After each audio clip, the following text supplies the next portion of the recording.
lecture series of NUJS.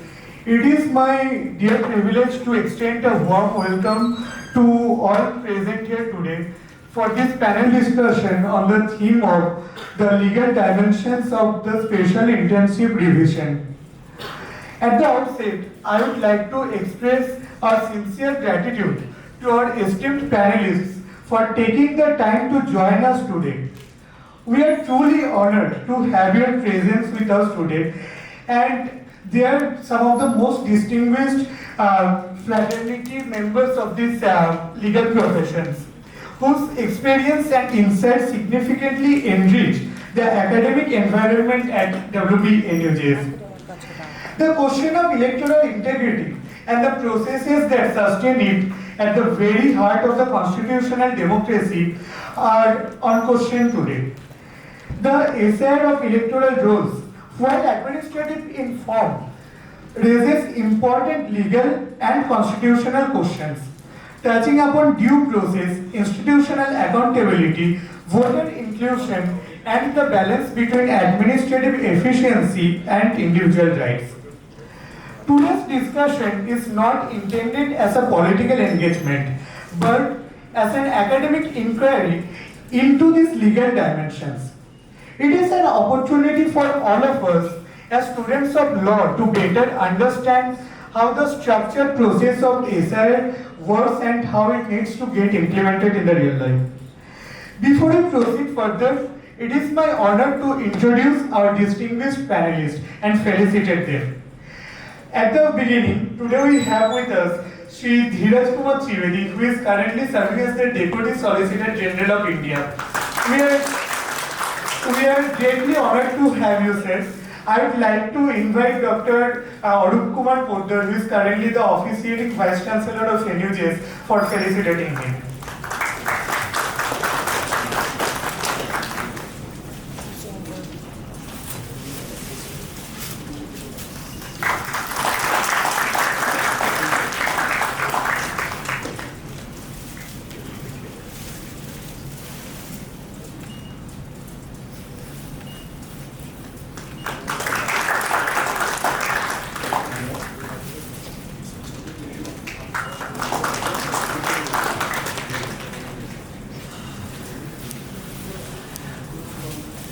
Thanks a lot, sir, for coming. Next, we have with us Shri Lokenath Chatterjee. Actually, it's wrong side of the podium for me. All this while he used to be here, I would be there. So, for a change.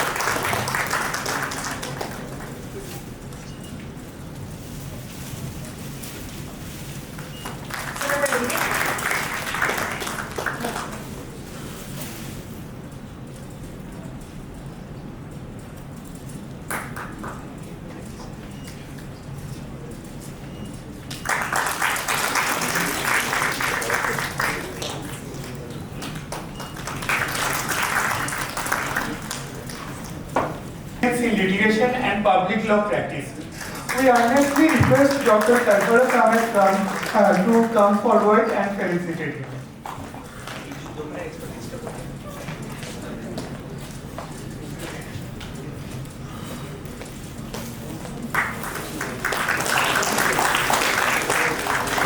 So, ready?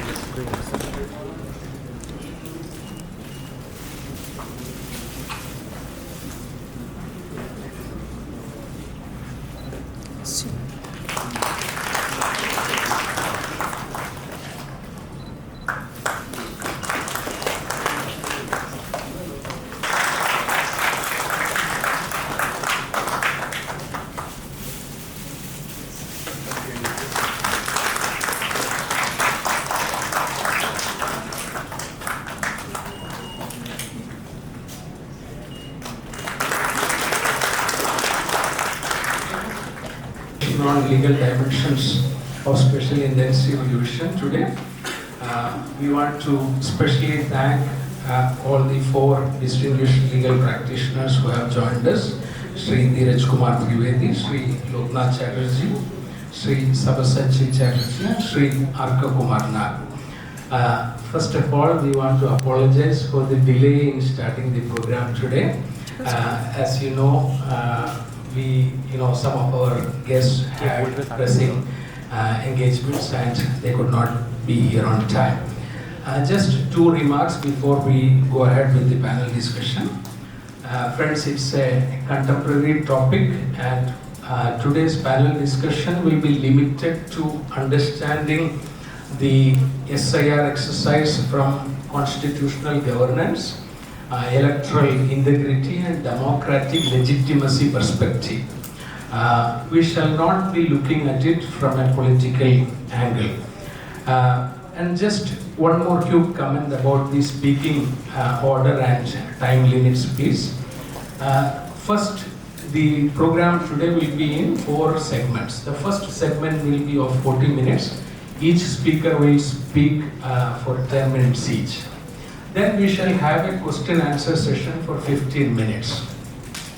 You are free to stand up and introduce yourself and ask your questions, indicating whom do you want to ask the question to. The third part would be a general discussion between the panelists for 15 minutes.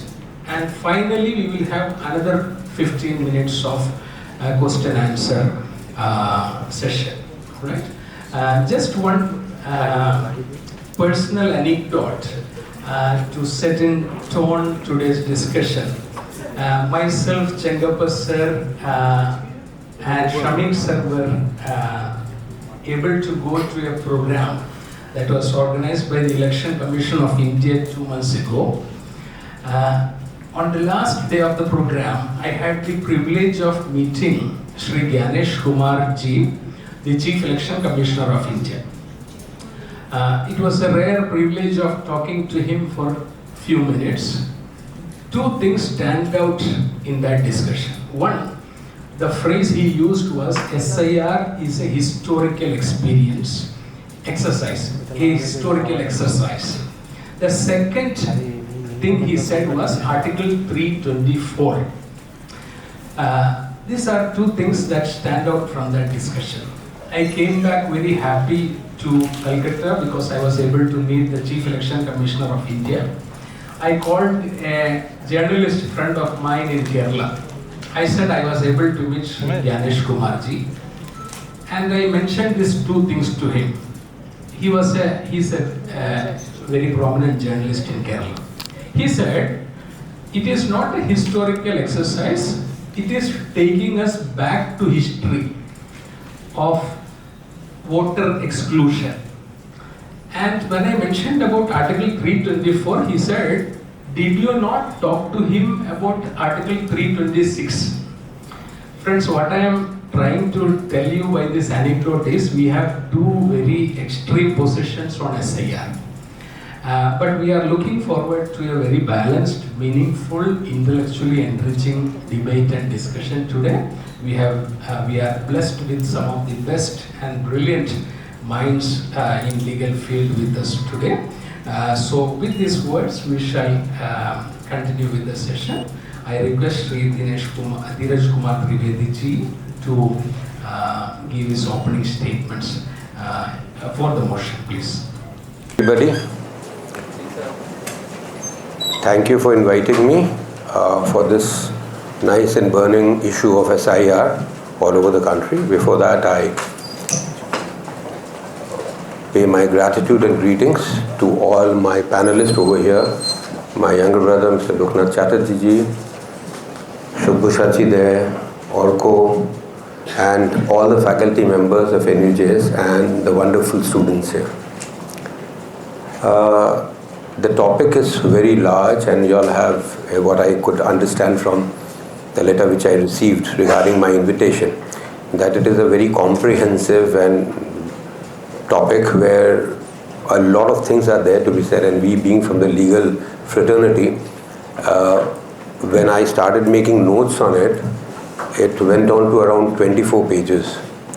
So now I have decided that by seeing here that and the time limit which I've got, 10 minutes, I will not go through, I will not even open this, because then I will derail my senses and I'll go for making speeches and giving sermons for next 1 hour, which I am not intending to do. So what I am saying is that taking up the topic what sir has told, as to what SIR is all about. I suppose SIR, you all have all understood what SIR is all about, what is the full form of SIR, and I will not take other definitions, things like that. Basically, I will give you a very cursory view as to what it is in the normal parlance, and also what it actually means to a common man, to a law student, and to the Prabhuddha Samaj, or the people, educated people of the society. Prabhuddha Samaj, we say the intellectuals of the society, literate we are all. So it is a special intensive revision of the electoral roll of our country. Now what has happened is that the right which is to undertake this particular act flows from Article 324. And while taking inspiration and strength from Article 324, a particular intensive revision of the electoral roll is being made. And then because of this particular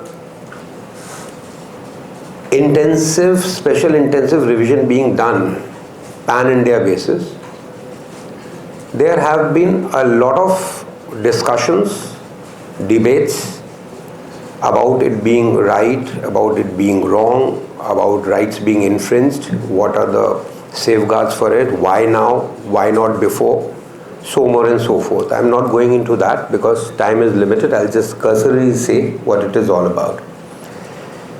My understanding about why this revision was necessary or is necessary is that India became free in 1947. We were declared a republic in 1952. The Constitution and the makers of the Constitution, in their wisdom, framed various articles, which is a very comprehensive book we all rely upon, making India into the country which it is today, where arguably we are the largest democracy, and in the true sense of the terms. People may say that every ruling dispensation has tried to mold the political system of India or India according to their own narratives, but then I will not go into that discussion. It is we, the people of India, who are following certain ideologies, or we are following in certain circumstances, our right to vote is exercised in a manner which it has been done over the years, in the last maybe around 75 years of our independence. Now, the question which intrigued me, that why now? So there's which I was also saying, in English literature there's a phrase that old order changes yielding place to new, and God fulfills himself in many ways, lest one good custom may corrupt the world. What is permanent about life is that it is dynamic. So now you see, from the legal fraternity, we have passed out law when even now in Calcutta High Court we argue cases having 8 volumes, 10 volumes. And then there is the entire team which is required to figure out judgments, find out, and then an entire index is made in order to find what is where. You need an entire team. But now, with a tab in hand, which Lokenath is carrying, and with liquid text, you don't need that. Everything is at the tip of your fingers, right? So, taking inspiration from there, that old order changes yielding place to new, and God fulfills himself in many ways, a particular electoral role is there. The statute, the Constitution in its wisdom, said under Article 324 that a revision is possible by the election year, right? Not in an arbitrary manner, but taking into consideration all the aspects which makes it proper. And this revision is required. For example, digitalization is the order of the day. Now, while digitalization of the entire electoral roll, the citizens of India who are capable of voting, who are the exact voters regarding their residence and their age, while doing that, will it not be proper to make it a special intensive revision, or sitting down in an office and taking data which is already available from the records, which you do not know whether it is correct, incorrect, or because a lot of water has flown under the bridge. I'll not say London Bridge, Hooghly maybe. So that being the circumstances, so if you want the exact digitalization of data of Indian citizens who are the voters, then you need an extensive door-to-door campaign where you go and find out that where the people are dead, moved away, there's a change in demography maybe, there people are dead, maybe there is duplication, and I can go on telling to me. So now what you will do? I'm telling you a very practical aspect. Other things, what is the constitution, what are where my right flows from, whether all the aspects have been taken care or not, that I'll come later, maybe in the question ask section, because 10 minutes, why, what is the reason of this, and why I am championing for this cause. Now, so this particular aspect was imperative in nature, and the time frame, whenever you start, when a person comes to me as a litigant, first question I ask him is whether the litigation is imperative or not. If it is imperative, then start it now. Time frame will always be there, and it will be breached, it may not be breached, because psychological of a human man, of mankind is, we don't do urgent works till it becomes, we don't do important works till it becomes urgent. So you have to give targets. And the irony of the word target is it is never completed, because target will never be target if it is completed. Just as tomorrow never comes, as soon as it comes, it becomes today. So a special intensive revision was to be done. Now it is to be done in a manner where it wrongs no one. Why? Article 326 is to be taken into consideration. Why Article 326? 326 is adult suffrage.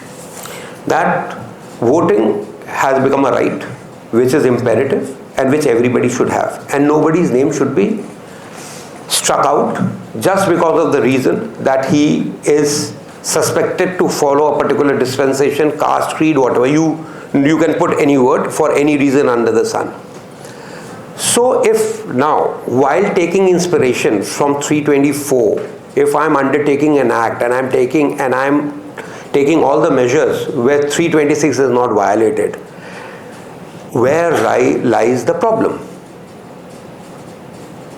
Three things are very much important. What you all have said, that is the constitution implications, which is 324 and 326. Now I say, there have been series of judgments of the Supreme Court which says that the Election Commission may derive powers under Article 324 because everybody knows that there has been duplication of electoral roll, people have moved out, people have died, and it needs correction. And it has been done from time to time, maybe in a cryptic manner or maybe in a very in a shortcut method. This is while you are making, there's a departure, you can understand. There is from my college days to your college days, I think I am ancient. Right? So now what we were giving the new generation, we need to them something which is digitalized, which is proper, which is available on tap of a particular button. Now, but what is required is, it should not be ego, that is garbage in, garbage out. It should be authentic information. Authentic information with all the parameters followed, and the people who are a party to it will have a right to challenge it, come to know, audi alteram partem will not be violated, and there will be a proper streamlined procedure which will be compact. Now the situation comes that this is wrong, that is wrong. Legislature in its wisdom, whenever these laws are promulgated, legislature in its wisdom promulgates a law. Then it has teething problems when it is implemented. And those teething problems are sorted out by judicial debates when matters come to court. And then, inspired by the judgments of the various courts, be it the Honorable Supreme Court or the High Court, recommendations are being made, SOPs are formed, and amendments are made. So the process, this is also such a process. Now, coming to the next aspect, hope I'm maintaining the time. Sir, 2 minutes please. 2 minutes, yes. Now, the standard administrative legality and the procedural safeguards. First of all, within 2 minutes, I'll complete it. First, I have told you, taken 8 minutes, saying that why it was required. Because this is the mood question in everybody's mind. Why me or why now? Right? So I say, Jamaat khuli tabhi savera. You know, it is whenever you, there will be a day where you will have to start. Because a common man's concept is that where he is adversarial to change, right? But change has to come. And it has its own teething problem. Refurbishment of your college lift will also derail a system and you will have to walk the staircases. But then that is for good. So this is also for good. Now, the procedural safeguards of SIR, I'm saying, it is not that a person goes to you, he first goes and the order of election coming, the guidelines are there, then house to house verification is being made first. Then a draft electoral roll is given. Then thereafter a public notice is published. Then claims and objections are received. Subsequently thereto, notice to affected persons are given before their names are deleted. After that, hearing of the electoral registration officer is there. Subsequently, the decision process is there with a reasoned order. The ERO's order has to be a reasoned order, and then the final electoral roll publication will be there. And last but not the least, it is prone to Article 226 and Article 32, that is post publication there can always be updation and judicial review. So a person is not without any remedy. So under these circumstances, I find 2 takeaways I am trying to give you. One, this was required for the digitization of data in a new modern manner and in a very, very extensive, deep, intensive manner, where you need to go to the grassroots level and you see justice should travel to the last man. That is what the irony is. That even in a room, to the darkest corner of the room, the man who is sitting there, the justice will reach them. So when you are trying to make such a big Herculean task, it should be done in a manner it is supposed to be done. So that is why it has been so intensive and with all the safeguards that nobody loses their right to vote, but at the same time there cannot be any manipulations, which everybody cries. Every day you will say that there is false voting is there, voters who are not living there have come and voted, a person staying in Uttar Pradesh is coming and voting in Calcutta, then again going and voting in Uttar Pradesh. All these things, they were all questions which were raised post-election by various parties. So someone has to put an end to this. So therefore this system, so I think so it is a good system where this rectification is required, and so it is being done. Thank you very much. Thank you, Dhiraj sir. Sir has been trying to give a legal footing to the entire SIR process. Discussing something which is not only important today, but it has reached to the grassroots level of Indian democracy. So I am discussing and I will be taking the opportunity to share my experience from Supreme Court to the booth level in this SIR episode. Since November 2024, I am associated with this.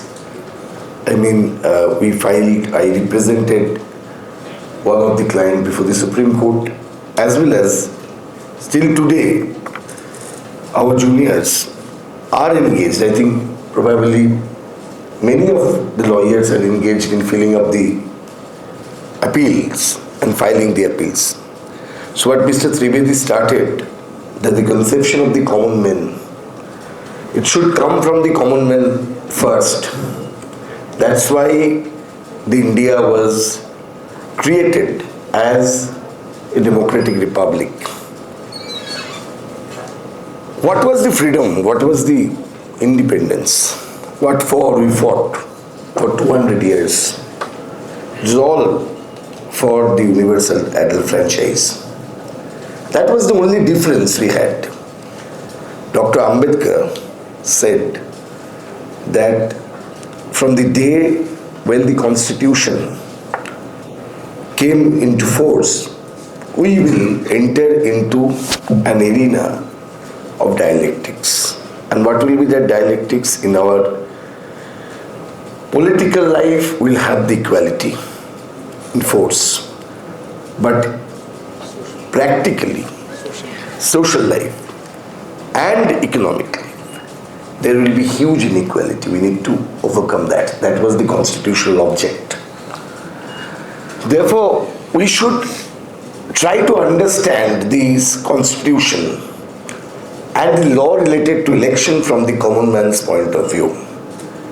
What Winston Churchill used to say, that a little man enters into a little booth with a little pencil, makes a little circle and decides. To him, that is the highest power what he can exercise in democracy. If you do not have the voting rights, you do not have the democracy at all. It's a very unfortunate state of affairs that nowadays we are hearing the wisdom from many people who believe that a customs is bad, customs will come, it can be turned into a good thing. But ultimately customs is a source of law. Customs is not the law under a constitutional democracy.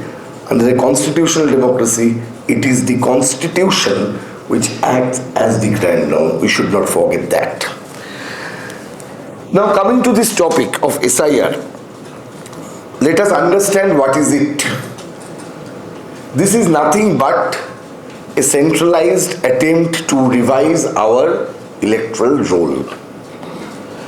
Electoral roll is important to conduct the election. It is not for the first time the Election Commission of India is undertaking this task. The first election commissioner of this country, Mr. Kumar Sen, when he acted as the election commissioner, we did not have the infrastructure in India. When the election commission conducted this 1951-52 elections, there was no infrastructure to prepare the electoral roll, but there was a will to include all in this roll. For that, the people from the Constituent Assembly Secretariat at that point of the time, because the Constituent Assembly was working on this, to make this democracy vibrant, they reached to the people's doorstep and they collected the names of the ordinary residents of India. The most important word which we should understand in the electoral law, election law, the ordinary citizen of India, ordinary resident of India. The word used is ordinary resident of India. If there is an ordinary resident, his name has to be included in the electoral roll. That is the foundation of Indian democracy. So I think the constitution is there intact in its position. So this position related to the electoral law and the position related to democracy will be the same. But we are hearing that if you are unable to cast the vote today, that doesn't mean we are curtailing your rights. These are the wisdom coming from the people. You cannot say that. You cannot give any such kind of statement from that much importance of the country. That this time you may not cast your vote, next time you cast the vote, you are curtailing the voting rights. You are curtailing the voice of the person, an individual who has the right to cast the vote and take part in the electoral system. By doing this, you are actually violating the Article 14 of the Constitution of India. You are treating two classes. Now there is a doubtful voter category has been created, I think 8 lakhs till yesterday. They are filing the appeal. Why? A system is for the people. People are not for the system. System is made for the people. System cannot be made to put the people in a more complicated situation. People, they don't know how to file the appeal. They need the assistance. And who are those people? You can see from the very recent proceedings that there is a class already created by many privileged people. Yes, there is a judge's name is deleted. Next day his name is coming up. But what about one peasant? What about a worker? What about a person belonging to any scheduled caste community, minority community, women? Where will they go? Their misfortune, they are not the judge. They are not the judge of the Supreme Court. They are not the judge of any of the High Court. They are not even the intending contender in this election. I think for them also is a class we have already done. There are the people from the political party. Yes, this person is intending to fight in the election, so kindly keep some precedent to this. See, we are creating a system which is introducing inequality after inequality.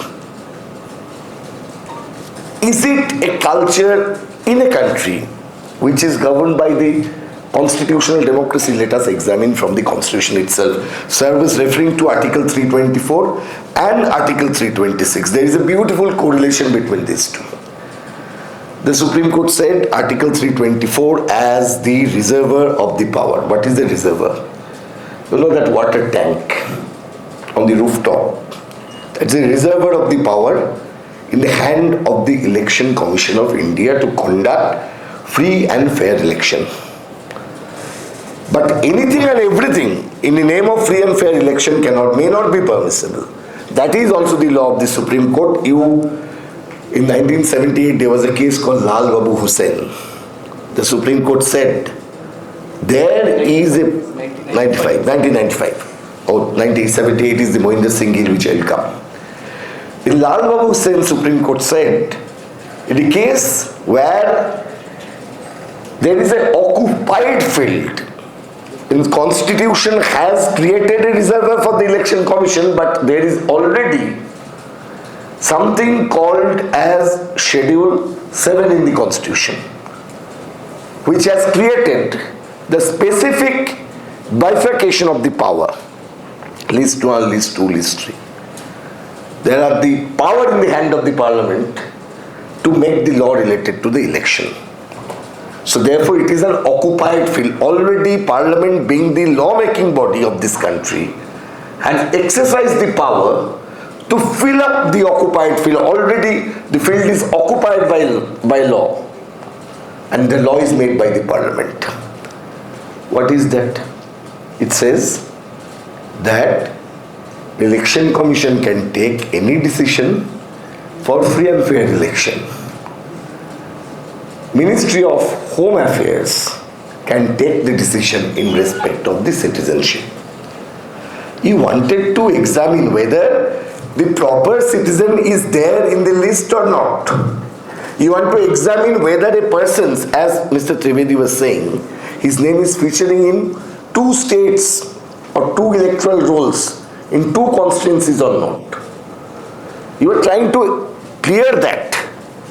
What are you doing? You should have got a correlation between these two. You should have consulted with the Minister of Home Affairs and tried to find out that what is their list, what is their take on this.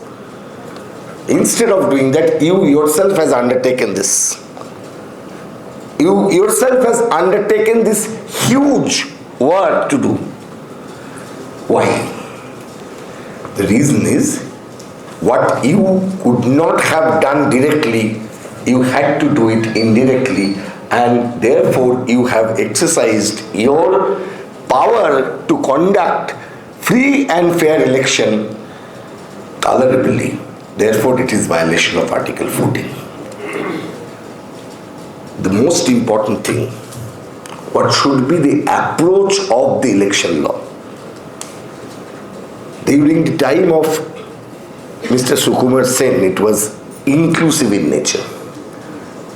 Therefore, the commission used to go to the people, collect the name, you become the voter. That was the dance of Indian democracy. We call election as a festival. People used to come to cast their vote in a mood of festivity. But now, this has become a problem because it is a festival of exclusion from the electoral roll. Already 88 lakhs. In an election like West Bengal, there was a difference of, I think, 42, 43 lakhs between two parties. I'm giving an example. It may be reduced, maybe more, whatever. 55. But whenever it is 88 lakhs people who are excluded, don't you think it is going to have a huge impact on an electoral outcome? So therefore I join the issue with the second limb which Professor Abraham has raised.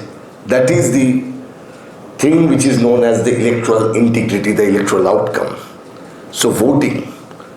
What would be the outcome? We don't know. What would be the outcome of this entire SIR process? We don't know. I'm not talking about us, even the Election Commission of India, they don't have the clear idea regarding this. Therefore, we don't have the regular circular. We know there is a law has to be followed. Here, there is a commission every day, one after another, circular is coming, which is bringing the uncertainty. You know, all of us, we know the basic element of the law is certainty. If the law is uncertain, then life of the people becomes uncertain. That is the problem of this SIR.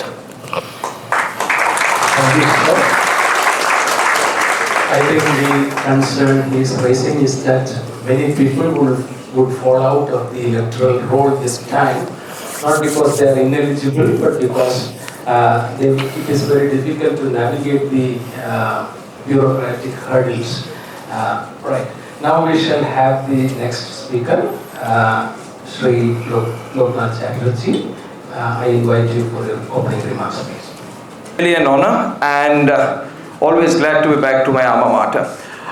So now, I'll quickly go on to the issues which circumscribe this aspect. So now, first is legality. So Article 324 we've heard from the previous speakers. We've heard about Article 326. Now there is also, I will highlight the issues which are there. There is also the Representation of People Act 1950. There are two Representation of People Act. One is of 1950, one is of 51. 50 basically deals with delimitations and these kind of electoral rolls and other issues. 51 deals with the process of election and challenge election petitions, and the others are part of the 1951 Act. Now we need to understand, now Mohinder Singh Gill, Mr. Chatterjee tried to dwell on that, but then of course Mohinder Singh Gill was of a different thing. 320. Now there are certain arguments. I'll try and place both sides of the argument as to what are the issues which primarily come up here in this debate. Now, as far as what is Election Commission of India does revisions. Now, one is the summary revision. Every year at the end of every year, or say I contested elections in 2021. Now my electoral roll for my constituency was that as on 1st of January 2021 is the date of the electoral roll which was frozen. For the elections which were held on, my election was on 26th of April, the elections were notified in the early second week of March. So that is the summary revision which we really see the Election Commission doing. People go, they file their Form 6 for inclusion of their names, which all of us do. 18 years, many, in fact, when back in college, many of us would really wonder that people who are staying outside their hometowns, they were here, elections were there in their hometown, but then they couldn't get their names updated in the electoral rolls. So these are summary revision. Then there is something called a special revision.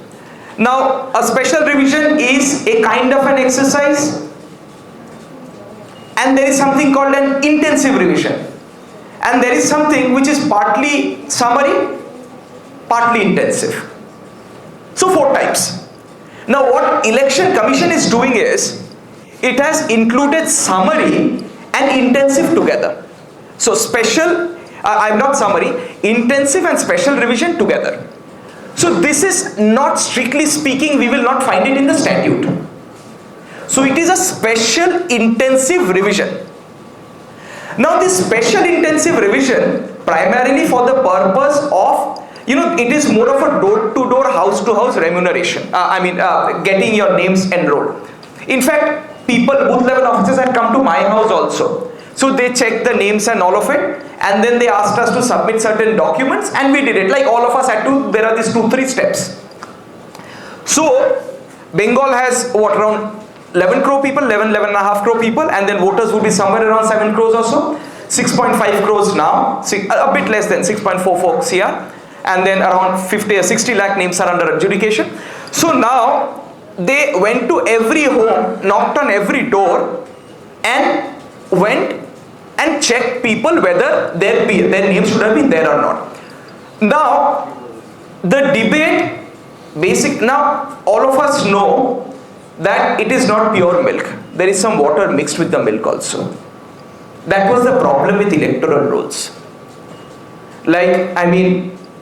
As is the angst against every दूधवाला in India, दूध में पानी मिलाता है, electoral roll में थोड़ा फर्जी नाम रहता था. It was an accepted truth, it was an understood thing. Now this is something which had to be changed. That was the objective. Now I'll tell you, I fought cases for West Bengal Panchayat elections, which was a very bloody election, I must tell you. Over 50 people were killed on the day of elections. Dhiraj and others know. So, I'm not getting into politics, but there people had voted, votes were cast even against persons who had died.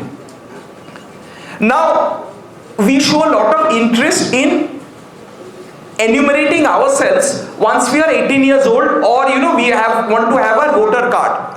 In fact, I must tell you, voter card is a very important document if you want to travel to Nepal and Bhutan. I once went to Bhutan and they would not even accept any other document apart from the voter card. That's so important. So now they said, but no one goes and informs the election commission once a person has died or a person has shifted residence. A lot of people who are migrants, now universal adult suffrage. Every person is entitled to vote in our country. In fact, India was quite well ahead of its times. When India granted universal adult suffrage, many countries in the world did not really grant people to vote. And in fact, even women were not allowed to vote till a long time. So that was the condition in which the India granted universal adult suffrage to all its citizens. So now, people cannot ideally question whether one can delete the names of people who've died. And it is a fact, I must say, that some political parties take advantage of people who are not present, who die. And it in Bengal used to be renowned, or for other reasons, for scientific rigging. Now this scientific rigging, quote unquote, was a concept whereby they would note down names of persons who had died and who were not present, and their votes would be cast by whatever mechanism. That was the long-standing allegation again in Bengal. So whatever reason, I'm not getting into the politics of it. So there is no debate as far as the point that electoral rolls have to be free and fair, have to reflect the reality. There cannot be any debate or doubt as far as that is concerned. Now what is the argument being put up? Now what Election Commission has done is, now let's get this straight. Article 324 is a constitutional power. TN session really enlarged that power. Now this power was really broadened during his times. And then, but however, the Supreme Court, I think AIADMK versus Chief Election Commissioner case, 2001, I believe. So there the 2002, I believe, laid down that constitution, once a statute is enacted, then you cannot take recourse to the constitution to go beyond the terms of the statute. That the Supreme Court said. Now the statute is your Representation of People Act 1950. So once the RP Act is there, then you cannot say, I will go beyond the RP Act and go to Article 324 as if it's a repository of all power. That is the primary allegation against the ECI. Now the other allegation against ECI is that you asked me to prove very well, to give my details. But who are you to check whether I'm a citizen of the country or not? Now the Election Commission has the power to enumerate, but may not have the power to supervise. That is a debate. Whether Election Commission is couched with the power to supervise or not. So this is another argument that Election Commission cannot supervise, cannot check. There is a separate law known as the Citizenship Act 1955. Under the Citizenship Act, there are certain civil authorities who will decide issues with respect to citizenship. Now, who is the Election Commission to come here and say that prove yourself that you're a citizen of India? So whether Election Commission has the power to supervise in the name of enumeration or in the name of recording. What is the power of the Election Commission? To conduct and supervise elections. And they have the power to record the names. But the power to decide citizenship? Perhaps no. There is a citizenship law. So this is one big argument and debate. This is the primary debate which is, so these are one of the primary, arguments which have been put up. Now whether constitutional bodies, Election Commission is a constitutional body, no doubt as to that. Now what is the role and limit of a constitutional body? For example, the Comptroller Auditor General of India. For example, the Attorney General of India. Everyone's name is there in the Constitution. There are certain roles ascribed to them under the Constitution. Whether the body which is there, a body under the Constitution of India, what are its powers and what are its assigned roles? So this is a debate. What is the role of the Election Commission? What is the power of the Election Commission? Can the Election Commission, in the name of ensuring a fair voter list, to what extent can the Election Commission go? So I'm just, trying to bring out the arguments which were brought forth. Now, the Parliament of India has made a certain law, the Representation of People Act 1950. Now, whether the power of the Parliament can be ascribed or taken by the Election Commission. What is the power of the Parliament of India? Under certain, there are certain statutory powers which have been given. I'll just note a few provisions of the statute. Once I give the other side of the argument. I'm on one side of the argument now. Now, there is administrative action by the Election Commission. This SIR is an administrative action. This mic is a classic case of blowing hot and blowing cold. So now, SIR, I have to conclude. Very good. So the SIR now says it's a certain administrative action. Now what is the procedural fairness? Fairness has to be seen substantively as well as procedurally. There have to be fair procedural safeguards also. So what is the fair procedural safeguard? As Mr. Sabyasachi Chatterjee, my prior speaker, was trying to say, how will people really get themselves where, does it really go to the bottom of the ladder or not? Now, there is a process, which is a lawful process, in my argument as per the Supreme Court decision. Now, to what extent are the democratic rights protected? Now, if my son is 18 years, my daughter is aged 18 years and above, their names are not included, whether the democratic rights are protected or not. So these are the four main points of attack as far as the SIR is concerned. And constitutional difficulty, there the Gujarat election reference case, there is a constitutional difficulty that there are these issues. It cannot justify expansion of institutional power. Whether Election Commission's power can be expanded beyond that or not. Now I'll quickly, sum it up. There are a lot of issues, really to discuss. So the process of verification, Election Commission says, process of verification is a liberal, soft approach. It is not a rigorous investigation. It is, and rightly so, over 47 lakh names, at least in Bengal, have been already adjudicated. And Lal Babu Hussain, which Mr. Chatterjee was referring to prior to this, Now, Lal Babu Hussain related to a police report, related to an SIR process which had already happened.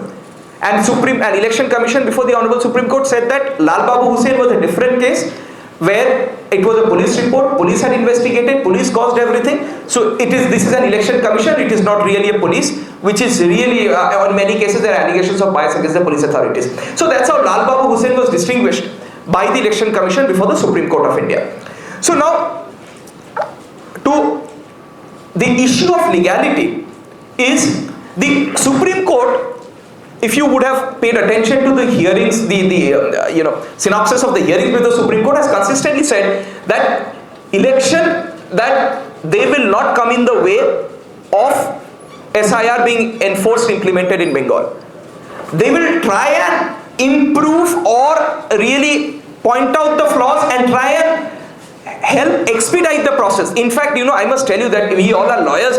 We've seen entire district judiciary in Bengal is rendered dysfunctional now. All judges are busy in SIR. In fact, when we go to the district judges, district judiciary to fight cases, so it's like everyone's like, oh, SIR work may busy, SIR work may busy. So everyone's busy in SIR work. So that's the extent to which the judicial authorities have also been involved in the entire process. So this Supreme Court has said that one cannot interfere, and I must tell you that I'll conclude, there are issues of, there are dead voters, issues of duplications. Several names have been duplicated in the voters list, several names. And in fact, there you will find voters, people who are voters here, voters in Bengal, voters in Uttar Pradesh. There are dime a dozen instances of that. And Bengal, one must also keep in mind, has seen one of the largest crisis of displaced persons from Bangladesh moving here, due to which we had the citizenship law amendment. That's a separate debate. So Bengal has seen that. Bihar has a lot of voters who really work outside, who may be voters in other states. There are a lot of migrant workers in Punjab and other places from Bihar. So Bengal has a lot of people who may be voters in other places. Bengal has seen one of the largest demographic changes in terms of number of people who've come in from outside Bengal. Bengal has a really big problem as far as outsiders are concerned. People who were born and brought up for whatever reasons, they've come in from Bangladesh to Bengal. So therefore it is necessary and mandatory, and this is not the first time it's happening, it's the 7th or 8th time. Last happened in 2002 to 2004. So there should not be any debate as far as the constitutionality or the crux of the issue of special intensive revision is concerned. But one can really think of the modalities of working out the process. Like Supreme Court has said, few more documents. Say Aadhaar. Aadhaar can be accepted by anyone. So for Aadhaar should not be a proof of citizenship. Should not be, one can get an Aadhaar card even if one is not technically a citizen of India. So this was one of the reasons. And just to conclude, most common surnames which have been deleted from the voters list in Bengal, electoral rolls, is 16.73% names were of Das, D-A-S surname, 12.11% names were of Singh, S-I-N-G-H, 7.82% names are of the surname Shaw, S-H-A-W. Thank you so much. Thank you so much, sir. Speak in public like the other three best speakers of Calcutta High Court who are here, but I will try to enumerate and express what I feel to all of you. India, not Hindustan, was independent on 15th of August 1947. This is a very common thing we all know. But I hope we all remember that it was a long country after independence. It's not a new country, right? We all know that. It's not a new country. Not new laws, not new parliament, not new election commission. It's an old country. Please let us all try to accept this fact first. Sometimes at a dinner table, you might have a disagreement with your father. You might get angry, not have dinner. Tomorrow morning, you don't come up and start a process of finding a new one. Right? I hope none of you have tried to find a new one. give an advertisement to Anandabajar Patrika saying Baba Chai. So fathers are there. They scold, they do not scold. Sometimes they allow you, they know that you are in the bathroom and smoking, but they don't tell you anything. Sometimes they tell you also. But we in the morning do not go to change our fathers. So India is an old country. I hope everybody accepts it. And India was born, not Hindustan. I hope this bacteria is not there anywhere, in here at least. Now before I move ahead and speak about the law, I would just ask a very generic questions. Any one of you who had to go down to the lines of SIR to prove that you are a voter? Okay, so there are a few. Anyone who whose family members had to suffer or friends had to go on and they had to appear? Oh, okay. So, thank God. So that is there. So it is a extremely overwhelming thing that maximum of you did not have to face this. So after this SIR process, which is mostly over, just on a serious note, though there is a video recording, I hope the video recording is not of the audience. Any Bangladeshi is not sitting here, I believe. No, that's it. Fine. So just for security reasons, because it can affect everybody. So as there is no Bangladeshis here, no Pakistanis also, I am sure. Nepalis and no, fine, very well. We are fine with Nepal. So now the point is, we are discussing about country's law with regard to the electoral roll. Now if you start seeing every constitutional provision, starting from Article 14 till Article 325, which gives the right of the Election Commission to have the electoral roll. What is the language? The language is, no person shall be ineligible to vote. It is not an exclusive provision. It is an inclusive provision. I agree with Mr. Lokenath Chatterjee that the special revision and the intensive revision both were clubbed because it was the need of the hour. There is no difficulty to understand that the electoral rolls needs to be revised. But when we are revising the electoral rolls, a special intensive revision could have been more appropriate and could have saved at least 110 lives if it would have been special inclusive revision. India does not stand on the will of the constitutional mechanism. India does not stand on the will of even the constitutional courts. India is India because of the will of the people. And the will of the people is to choose the government, not the otherwise. It is Bharatiya Bhagya Vidhata. Bharatiya Bhagya Vidhata is the common man, the people who choose, who go ahead and who is the electorate of the country at large. Now the SIR in West Bengal started on 4th of November 2025. At that point of time, West Bengal had one chief electoral officer who heads, the chief electoral officer is the officer who is the principal representative of the Election Commission of India, who heads the mechanism of the Election Commission in this state. So after 4th November 2025, the electoral, the SIR process went ahead, and ultimately 20th February 2026, the Supreme Court of India had to pass an order under Article 142. And what was the order? Now you people might say that the order was there, that the Chief Justice of the Calcutta High Court will be supervising the judiciary. There will be, as Mr. Chatterjee was saying, that the lower judiciaries have been crumbled because all the judges are busy. But actually, the Supreme Court of India had to create another Chief Electoral Officer. That is the Chief Justice of the Calcutta High Court. So presently, West Bengal is the only state in India which has two Chief Electoral Officers. One who is by the Election Commission, another which is the Chief Justice of the Calcutta High Court.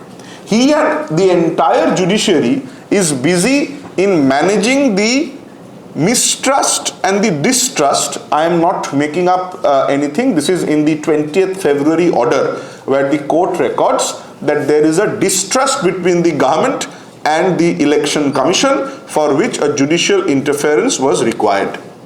So for the first time in the history of democratic India, apart from that, the first time in the history of India, we have also seen a chief secretary being removed. So the first time in the history of India, it was seen that the judiciary interfered into the electoral process, which was never before. All the time, if you go ahead and check judgment, it will speak about the supremacy of the election commission, and it will stay its hands from interfering. I am sure all constitutional diggajas are here with us, and they will agree. There are rare cases where there is an interference, except for the interference which happened in the SIR case in 2026. The matter had to be so monitored that on 24th February, the Supreme Court had to say that, "Arey bhai, why are you not accepting Aadhaar?" So 24th February order was passed by the Supreme Court directing that Aadhaars have to be accepted. Now what happened is, I do not know how the things were working. The people behind the SIR, they suddenly decided they will also not take the admit cards as a matter of record. So again on 25th February, the Supreme Court had to pass another order saying, now you have to accept admit cards of Madhyamik Parikha, class 10 examination, things has to come down.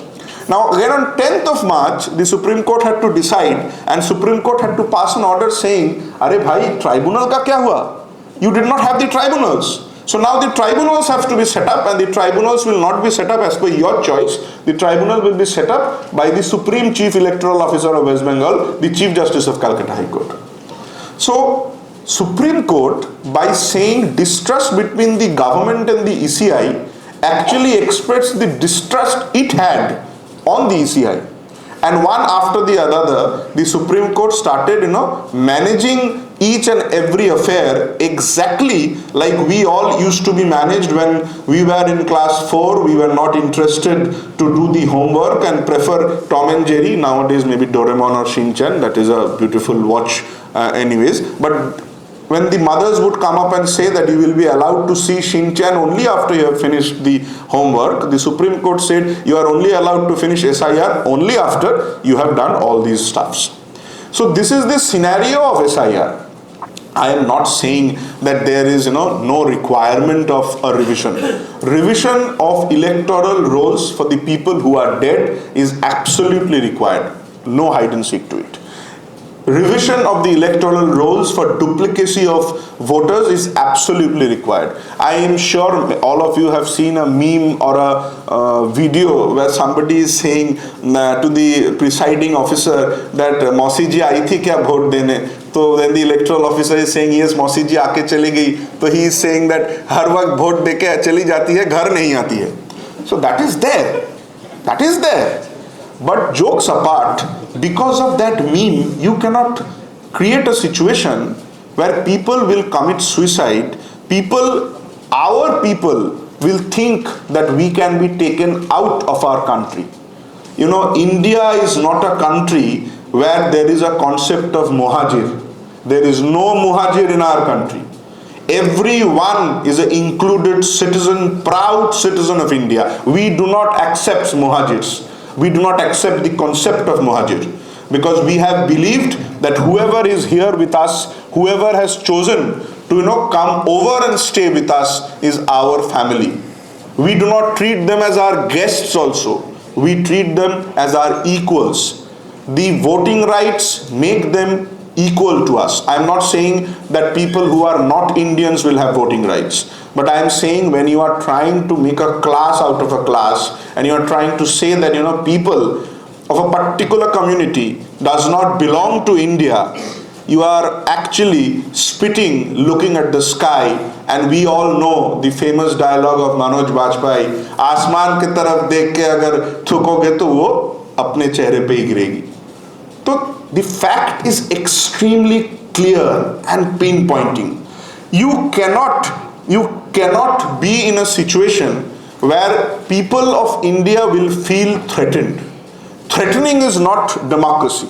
Threatening is not vote. We have to choose people from our own will and wish, and that cannot be curtailed out.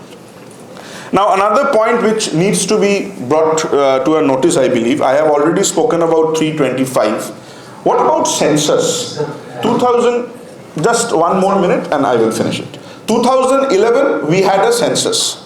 After that, 2021, COVID was there, and I am not blaming anyone that census did not take place in 2021. After 2021, we are in 2026. I do not know the reason why census has not taken place. Census should have been there if you are so concerned about people, not being a part of India and enjoying the rights of being Indians. I'm not saying census will choose who is a citizen and who is not, but census is a way to find out that how many people are there and what is the demographic changes we are talking about. All the time, so far as Bengal is concerned, we have tried to find out and witch hunt a particular group of people called Rohingyas. But I'm sure we have not found any disclosed number from any of the other people. There will be more of talking, I'm sure, but I would like to complete this concluding remarks. Now, there would be people who are not accustomed with Bengali, but I cannot translate it. I am not that qualified. But one day in this Hadar Street house of Rabindranath Tagore, when Tagore woke up in the morning and there was a heavy rain in the last night, he woke up in the morning and he saw the sun rising. So he had the occasion of saying, Aji e probate robir kor, kemone poshilo praner por, kemone poshilo buhar, adare probat pakir gan, na jani kenore eto din pore jagiya utheche pran. The jagiya utheche pran, the life will be there and the life will succeed. The life has always succeeded from the time of hanging of Khudiram Bose, from the time of murdering of Mahatma Gandhi by people you know who, we must not name them. But at the end of the day, the life has succeeded, the life will succeed. Thank you. But about propriety. Now we shall open the floor for questions. We shall have the second segment, that is for 15 minutes. Friends, you might raise your hands and stand up in your place or come forward and speak loudly. You introduce yourself and keep your questions very brief and in. Sir, I have a question from all of the panel members. Lokenath sir mentioned that in Nepal and Bhutan the voter ID is taken into consideration. Sir, why? Because in Bombay High Court judgment it has been mentioned that voter ID is not a proof of citizenship. And SIR, why it is not taken seriously, as it is also related with the sovereignty of our nation.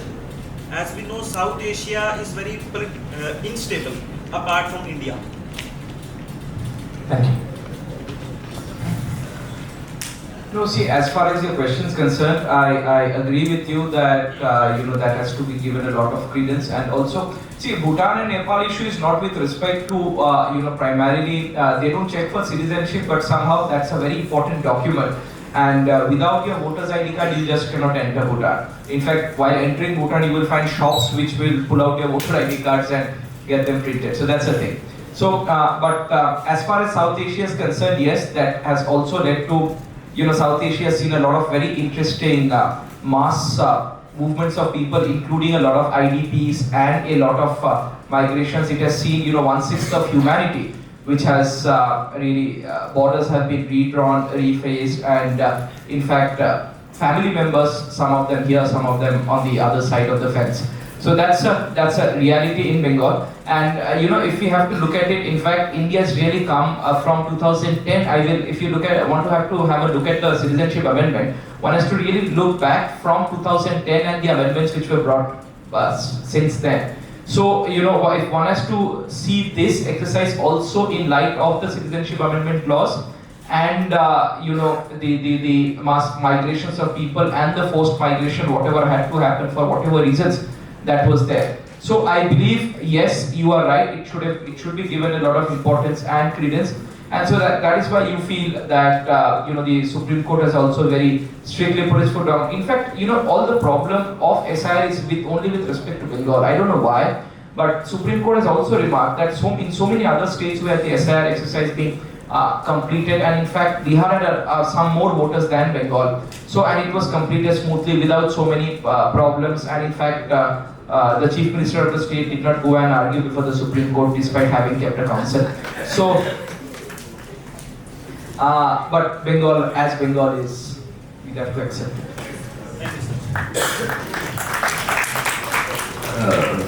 You know what, saying that you are not doing anything which is political in this discourse is the most important political thing we do.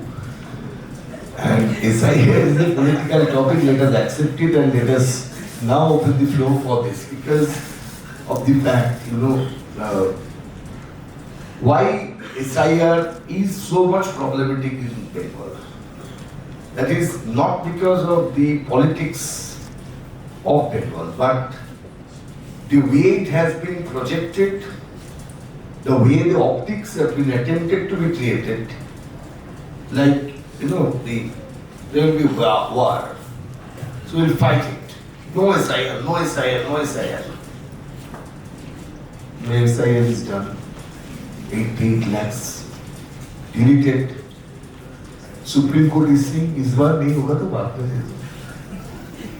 Who is saying? One of them whose name was under the adjudication, one of the judge. He is saying that this time, छोड़ दो, next time. So that is SIR. That is the uncertainty zone of uncertainty we have entered into. Thank you. Let us, answer to the question and not, I will have to use my special powers in this question. 140. The point of voter ID card, if I'm not wrong, what Lokenath was trying to put it was that voter ID card is required in that country. I'm right? Yeah. As Indians to get it here. Right. So it is not about India making it symbol of citizenship. I do not know what exactly is the symbol of citizenship in India, but that is more for the other country to recognize it.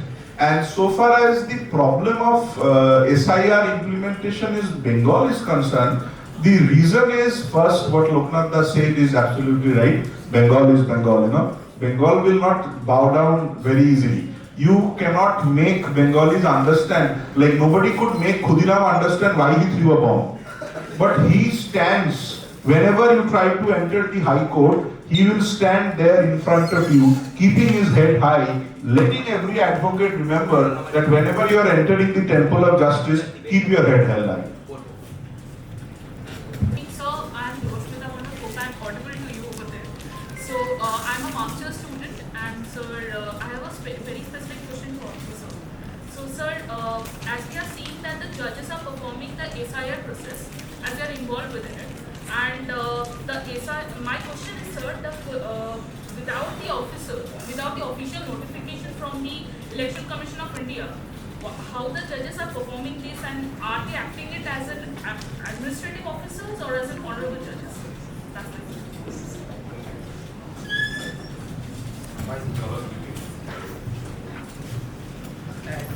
Due to some previous prior engagements, sir has to leave. Thank you so much, sir, for joining. Have a good evening. Well, the question which you have, please sit down. When the question what you have posed, I had a discussion. I had the fortune of discussing this with the former Chief Justice of Telangana High Court, Justice Kalyanjali Sengupta. He was of the same opinion. When the judges are performing the duties they are performing under Article 142's order, though Supreme Court, not in the order itself, but otherwise had spoken up and said that their decision is our decision. But at the end of the day, so far as my understanding is concerned, as their decisions are now subjected to judicial review by the tribunal, they are acting administratively. They are not acting as judges per se. They are acting as judicial officers. So whatever their decisions are, that is subjected to judicial review by the tribunal. So I think that was the question. They are judges, but they are judicial officers in this case, and they are acting under the order of the Supreme Court. So they are performing administrative duties only. So I'm doing LLM here in NUJS. Sir, my question is to first speaker, sir. Sir, you mentioned that every year electoral rules are revised. So yes, it is under section 21 of RPA to 1950. It is revised. Then why the SIR specifically? Second question, sir. How you look logical discrepancy? Say I am Anamika Das. So my name was in the 2002 list, Anamika Das.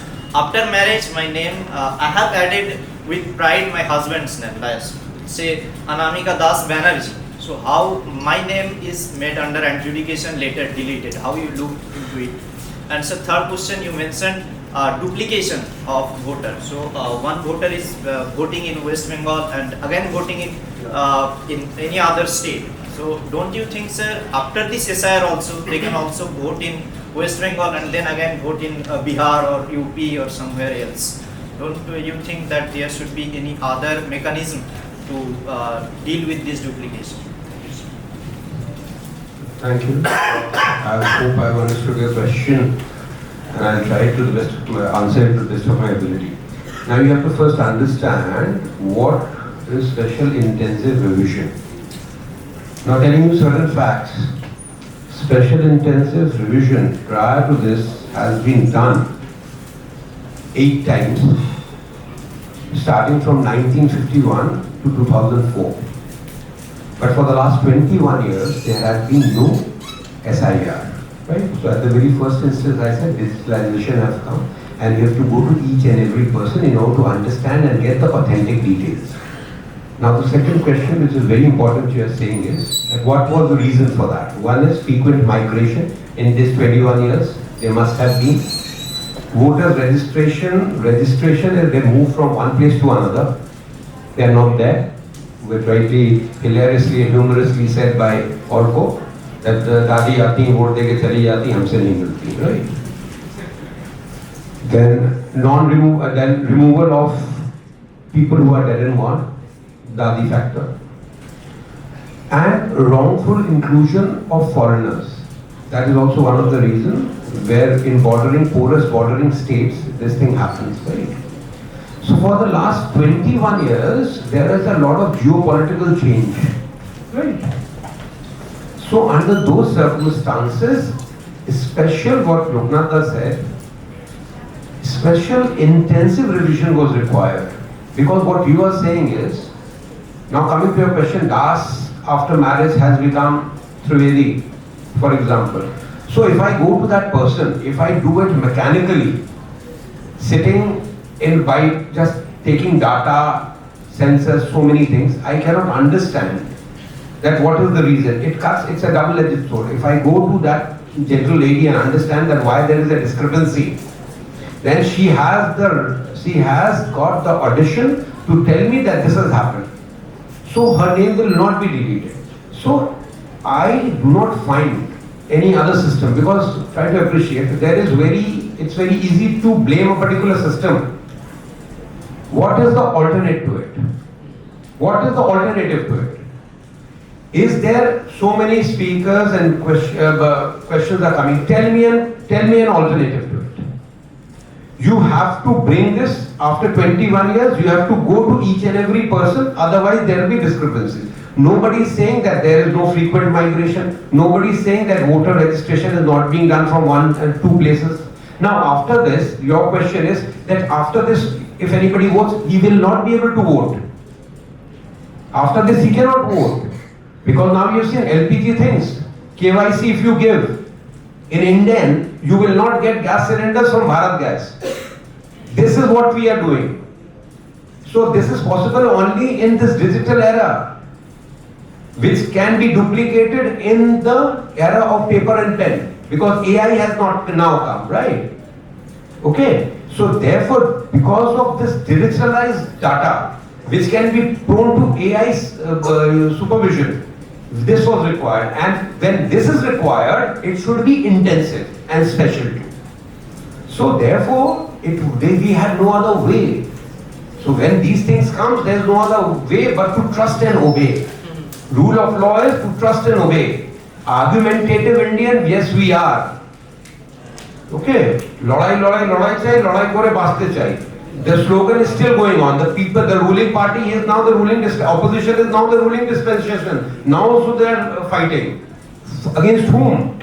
So it is a framework of mind that we are adversarial to any changing things and to blame a system. Give me an alternative system. I am ready. I think so I have answered to your question.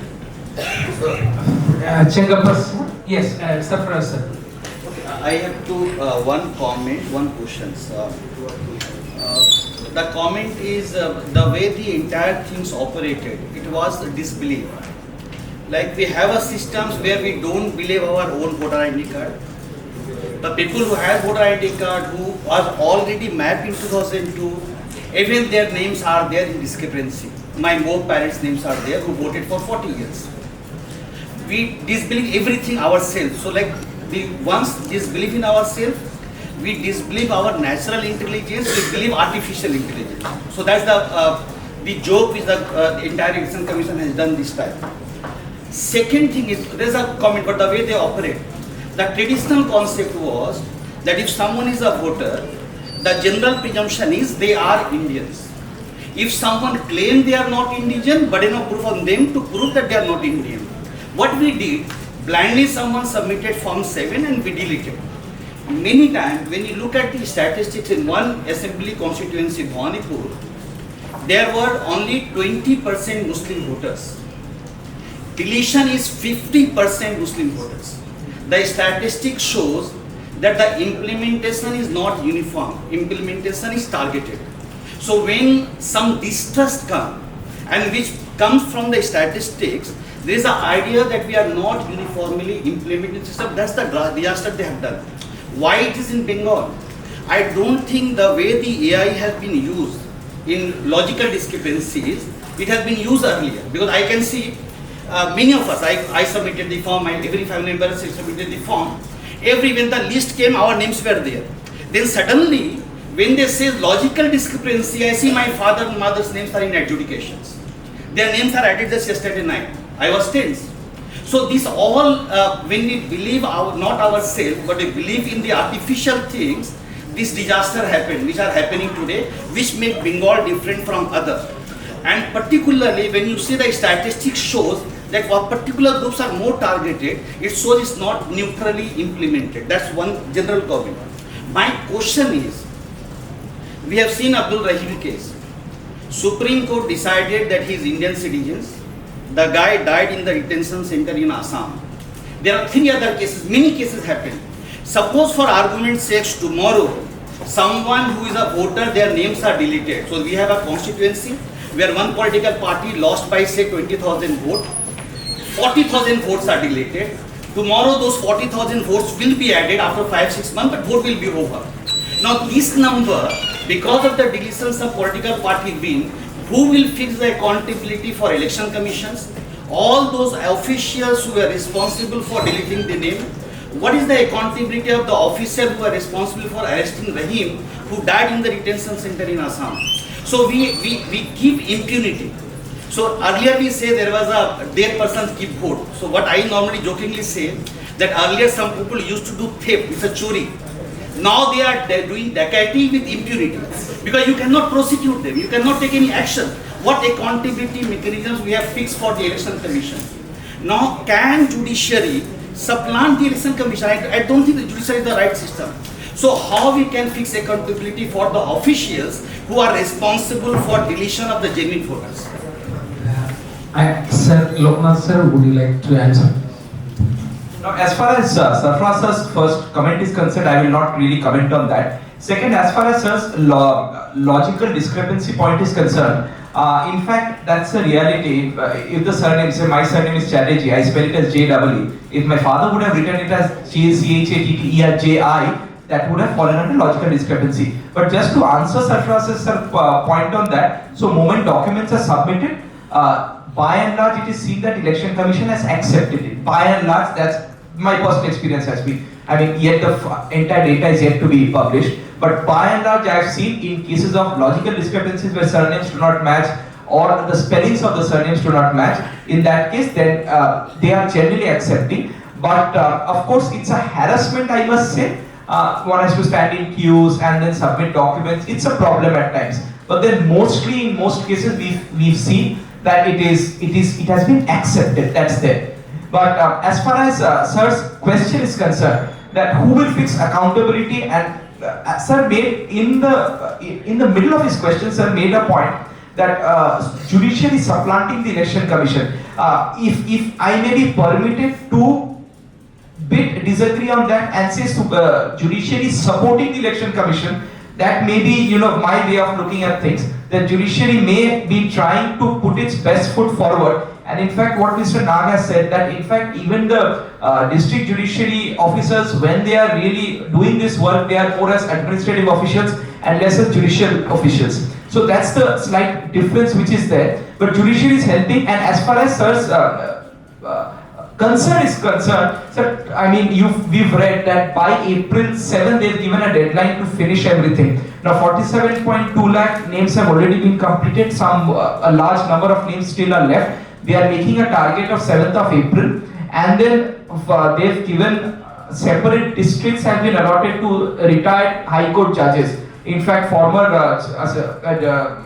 acting Chief Justice of the Calcutta High Court, Justice Sabyasachi, has also been placed in charge of 1.5 districts. So that's how, and notification, there was a prior question which was put to Mr. Nag also. Notification is issued by, on behalf of the Election Commission by the West Bengal government. If you look at the appellate tribunal's notification, it was issued under the name of the government of West Bengal, Home and Hill Affairs Department. So that's how these notifications are issued. So yes, Sir's concern is absolutely valid, but it's a gigantic exercise which is being undertaken, and yes, there are problem areas which have to be identified and which the judiciary, in fact, there was a, genuine problem. I mean, one of those speakers raised that, in fact, mark sheets are not being accepted. And in fact, people who voted in 2002, but sir, just to, in addition to say, Election Commission also has the powers under sections 14 to 21 of the RP Act. Section 16 says that who are ineligible to vote, persons who are not citizens of India, persons of unsound mind and the others. In fact, section 17 says that no person is to be registered in more than one constituency.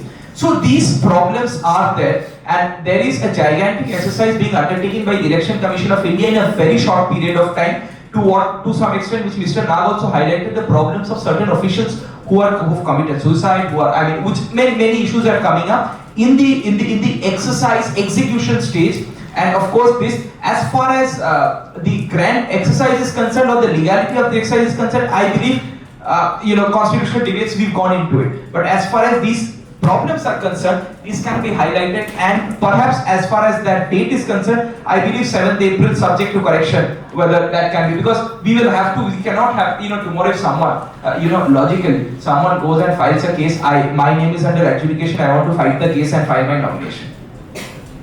One can. Very interesting, right to vote is not a constitutional right.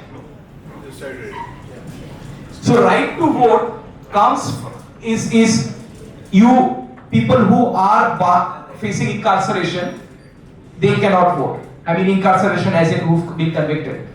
But people can fight elections from jails. Right to contest is perhaps placed at a higher pedestal. Remember, George Fernandez's famous election where he contested from jail and won by a record margin. So that's perhaps, these are the kind of rights which India as a modern republic is again being faced with. But genuine concerns are there, and which are at the operational stage, which need to be, perfected, and the judiciary stepping in, not really supplanting, in my most humble opinion. Thank you. Sir, Sir, one thing I would. Sir, I was really intrigued by the point that you had raised that 20%, 50% Muslim voters were excluded. Sir, I being Trivedi, I went for SIR, my name was not there. Now I say because I am Bairagato, therefore I was excluded. Sir, it is a process. everything does not, sir, let me answer your question befittingly according to my understanding. Everything does not boil down to Hindus and Muslims in India. And everything does not boil down to non-Bengalis and Bengalis. Here, the way we are traveling in Bengal, it is very perturbing. My name, there are so many voters in every constituency, irrespective of their caste, creed and religion, who are suffering this problem. I have an ancestral house in Central Avenue which is 100 years old. Since, due to certain exigencies, due to certain political manipulations, my building number is 25A Chittaranjan Avenue. It was said as our voting list was coming 25A Bentic Street. So therefore it was not found. So we were called. I went for hearing. I gave my document, everything. So this is a process and these are problems which we all are suffering. It is not a calculated ostracization which we are trying to feel. And this is only in Bengal. There are spaces, other states have also been done. So the whole concept of looking at this process from the bias of religion, caste and creed in Prabuddha Samaj should not be there. This is my request to everybody because this is the wrong narrative we are giving to us to do it. Today I will come and say I am a Vairagato and I will blame Mamata Didi. A person who is from the minority committee will come and say that I am blaming BJP. This should not be there. This is a process. It is by the people, of the people and for the people. Thank you very much. Just before that, sir would like to add. I absolutely, the direction of the discussion, the question answer is going to the right fashion, I believe. Just to add on to what question has fallen from Sarfaraz sir and another question which Dhiraj sir has put forward. No, there is one question from there is one question from Dhiraj sir that what is the alternative? So in 2021 when the elections of West Bengal was over, entire world knew that on 7th May 2026 the mandate of the Legislative Assembly will be over. So on 14th March 2024, Ganesh Kumar ji became the Election Commissioner of India. On 19th February 2025, he took over as the Chief Election Commissioner of India. So what was supposed to happen now? 15th March 2026, the elections for West Bengal was notified. And 15th March 2026, the elections would be notified, was more or less known to everybody in the world. I am sure the Election Commission also knew it. So had they started the process on 15th March 2025, then the parents of Sarfaraz sir would not have to undergo any anxiety yesterday night. And that, not having that anxiety is the reason and is the actual idea of the government of India and the government of West Bengal and the government of all these states, which is formed by the people, of the people, for the people, we the people. That is the basic and simple. This is not a rocket science. This is absolutely not a rocket science. Dhiraj sir has very beautifully said, "Jab aankh khule tab savera." Why do you be a Rip Van Winkle? Why did you sleep so long? अरे mummy भी डांटती है ज्यादा सोगे तो exam के time पे. This is an exam for you. Why do you sleep so long? Wake up, do the work. और यही तो बात है, यही तो कहना चाहते हैं हम सब. We all want to tell you, wake up and work. That is all. Thank you. The revision. Friends, if you look at, there is a trust deficit between West Bengal government and Election Commission of India. I follow politics very closely. I have, listened the argument put forward by the Bengal government and the advocate on behalf of the Election Commission of India. See, SIR work, who has to be done? It is a public servant. You need, IAS officer, civil servant. Where Bengal government is not releasing them. Am I right? Then, on the other hand, the Election Commission of India also put forward their argument. They said we want class 1 officers because these are the adjudication process has to be done. Because of lack of trust deficit, the Supreme Court of India had to invoke Article 142. See, today Chatterjee said that the judges are looking into administrative work. Why? Then why Supreme Court had to invoke 142? Therefore, we need to look the argument put forward by the both these sides. So today, according to me, now people have no other option. How to agree with? Because in a democracy we have to trust, right? Suppose if the civil servant are doing, then people will say that civil servant is sided with what? A political party, B political party. Now we have to trust with judicial officers, right? And Election Commission of India will not have much role. It is the High Court of the Calcutta. One will supervise, and due process is recognized under Indian Constitution. Therefore, the country is spending lot of money in West Bengal, taxpayer money. I am sorry to say that it has not happened in South India. It has not happened anywhere. Right? Judges will not do free of cost. Now we have appellate authority. We have to pay whose money? All these things. Why so much of complications? Now, as somebody pointed out, the judges are not looking into the regular cases. Now pendency will file out. Therefore, this job has to be done by civil servant, not the judges. This is my observation. I am sorry to say these things. Thank you, sir. Yes. I have a small query, sir. One small query. Sir, in 2017, there was an introduction from the Income Tax Department, the PAN and Aadhaar should be linked. So the duplicacy of the voter card in different state of an individual, cannot that be also be done by the same process after 9 years? Like the same process can be done also. Why it hasn't been implemented? That is one of the questions I think it came to my mind. Okay, we shall club a few questions to save time. Yes, young man, please. My name is Shri. I am a second year law student from Jogesh Chandra Chaudhary Law College. Actually, my question was to be directed to Sabyasachi sir, but since he left, I would like to pose this question that sir mentioned about an alternative, right? That why couldn't the data of the electoral roll can be taken from the Ministry of Home Affairs? I think if I'm quoting correct. So does not take us that alternative does not take us back to the autonomy of election commissioner not being functioning together with the government of India. So if that can be, what is the opinion of the bench? Before I get back to Shreyansh, what your statement was with regard to releasing of officers. So we had the state government before the card of the election. There was 23 district electoral officers who were deployed. There was 294 returning officers who were deployed. To assist the 294 returning officers, there were 3 sets of assistant returning officers who were deployed, which amounts to around 882.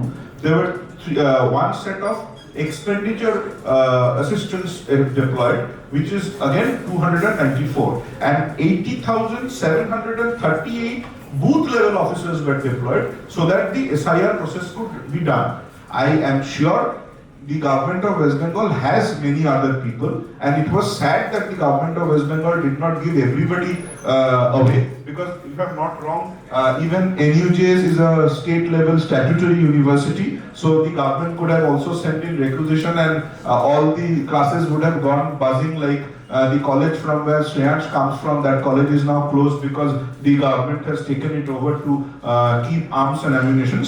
So now the problem is that it is not about how much officers we give. It is about how much officers we give who will be agreeing to put anxiety to the parents of Dr. Sarfaraz's parents. As we were not giving that officers, perhaps there was a difficulty. And to reply to Shreyansh's question, Shreyansh wanted to know that what Shobhajita was saying, that the figures should be taken from the central government. In my understanding, the central government is not in a position to, give the details. Sir, already Sarfaraz sir's father and mother. What about me? Yes. I am absolutely. I am making it a, yes, I am correcting myself. I am absolutely correcting myself. Not only Sarfaraz sir's parents, also to Dhiraj sir, but only difficulty is, now, thank you sir, I had forgotten another point. The alternative option what sir was asking, Dhiraj sir was asking, that is one, I said that you start the process from 15th of March. And another solution was, if any person in the state comes up and says that we will delete 2 crore Rohingyas from the electoral list, arrest that man immediately and put him behind bars and do not allow him to contest elections. Only when you can do that, only when you have the courage of doing that, only when you have a courage to take up people who have the audacity of turning down the election commission as a weapon of winning elections, then the alternative can take place. Or else it will never happen. Now to reply to what you were saying, the details coming from the Home Ministry, I do not think the Home Ministry right now or ever can have like the National Citizens Register, which perhaps was being referred by Mr. Chatterjee without calling it a National Citizens Register, but that might not have taken up the autonomy if there was one such a register. But I do not think there is one as of now. Correct me if I am wrong. We are not taking any more questions because and that just to answer that PAN Aadhaar, not everyone has a PAN card. So it's not Aadhaar card and PAN was linked in 2017. So that could have been also been done in the voter also. So automatically the duplicity of Aadhaar is not for all citizens. Aadhaar is open to a lot of others also. That's the problem with Aadhaar. But Supreme Court has allowed of Aadhaar. Aadhaar is saying if you could link all of them, I understand. That is what I think is there. But Aadhaar Act itself says that it shall not be a proof of citizenship. That's the problem. No. Citizenship is mandatory. I got voter in Calcutta, I got voter in Bihar, Patna. That This problem could have solved. Yes, he is saying that is only with respect to duplication. That doesn't solve all the issues. That doesn't solve the issues of death. That doesn't solve the issues, other issues which are there, only for duplication. At best of duplication. Friends, time is of the essence, and we shall now close the session. I will give just 1 minute to each of the speaker, and we shall wind up today's session. Yes, fine, yes. Because I think So a very, very engaging discussion, I would say. But as far as the Republic of India is concerned, we are a country governed by rules and law, and so the Constitution of India will prevail. The Representation of People Act of 1950 will prevail, whereby a person has to be a citizen of India to be a voter in India. So we cannot have non-citizens being voters in India. We cannot have outsiders being voters in India. We cannot have people whose names are there in 2 or 3 or other places in India. So RP Act is very clear. Section 16 says that no person can be a voter in more than one constituency. Section 17 says that no person can have their names twice in any constituency. So 14 to 21 is very clear. The law is very clear. We will have to weed out all persons who are ineligible to be voters in India, and for such purpose this exercise is being carried out. This exercise should be supported instead of creating roadblocks and creating problems in its path. Thank you. It was a wonderful experience to attend this with such a live bunch of young people, though I have become a heritage property, but still it seems to be, because heritage property, I tell you, because after 50 you need to preserve yourself. There is nothing good which is going to happen to you. So that is why we say. Now, what I say is that trust and obey. A system which is brought to there, it is फैसले गलत नहीं होते, उनके नतीजे गलत होते हैं, तो नतीजा तो बाद में पता लगेगा ना, उसके तो we have taken. And another statement in Urdu is that कौन है जो वक्त की चक्की को रोक पाएगा और वक्त के सांचे में ढलने वाला बढ़ता जाएगा, right? We should not politicize the entire system, because what is happening in Bengal or any other part of country which is a particular system which is of government of India, just because if I am in the opposition I have to oppose it. Like once upon a time one particular politician said he had too many children. So he said that you are in the government now and you have so many children. So he said that पहले हम opposition में थे, जब से सरकार में आए हैं तब से 2 ही है. So So this should not be the narrative of the young generation. What system has come, we have to bring it to a logical conclusion and try to find out that if there is any fault or if there is any problems with that, we will rectify it, because together we will and we shall make a difference. That's all, and thank you very much once again. So, as everybody is ending in a lighter note, I am also ending on a lighter note, saying that I think most of the process is over by now, and I hope the people who are left to find for themselves, they will find a way, and the voter list will be pure, and after the elections, people will not blame anybody that the voter list was not there, or the right or wrong people were there, so we lost the election, or there could not be a sufficient mandate, or sufficiently the actual opposition leader in West Bengal, the chief minister, comes back to power, or whatever it is. But one thing is very clear: SIR is a political decision, और राजनीति में फैसले सही या गलत नहीं होते, उनका काम सिर्फ मकसद पूरा करना होता है. Thank you. Friends, we have come to the close of this session. Now I invite Piyush for vote of thanks, please. To the close of this deeply enriching and timely session, it is my privilege to propose the vote of thanks on behalf of the weekend lecture series NUJS. Today's panel discussion has been both illuminating, profoundly thought-provoking, in light of the recent developments surrounding the SIR issue in West Bengal. This conversation could not have been more timely. It has allowed all of us to reflect on questions of electoral integrity, procedural sustainability, and the constitutional commitment to ensuring that democratic processes remain both robust and fair. What has made today's discussion especially valuable is the manner in which our esteemed panelists have navigated this sensitive and evolving issue with remarkable balance and depth.